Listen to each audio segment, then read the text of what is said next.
બેની અંદર ગુજરાતી સંપુટમાં બીજો એકમ મેળાની મજા 23મી પ્રવૃત્તિ નીચેના શબ્દ યોગ્ય ક્રમમાં ગોઠવી નમૂના મુજબ લખવાના છે તમારે। એમાં પહેલું વાક્ય જુઓ, જોઈએ ત્રાજવે તોળી કંપાસ। તો એ વાક્ય જો ગોઠવીને બતાવ્યું છે આપણને, કંપાસ ત્રાજવે તોળી જોઈએ। હવે બીજું વાક્ય છે, એ વાંચું છું, તમારે એનો જવાબ આપવાનો છે। બીજું વાક્ય, ત્રિકોણ નાક છે જોકરનું। તો એનું સાચું વાક્ય કઈ રીતે બનશે?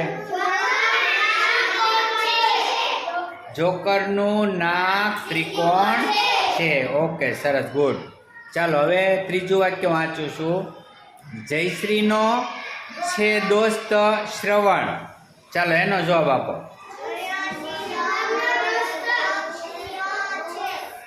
ઓકે, જયશ્રીનો દોસ્ત શ્રવણ છે। Okay, very good. તો એ રીતે ચોથું વાક્ય, પાંચમું વાક્ય એ તમારે વાંચી અને એ રીતે તમારે લખવાનું છે।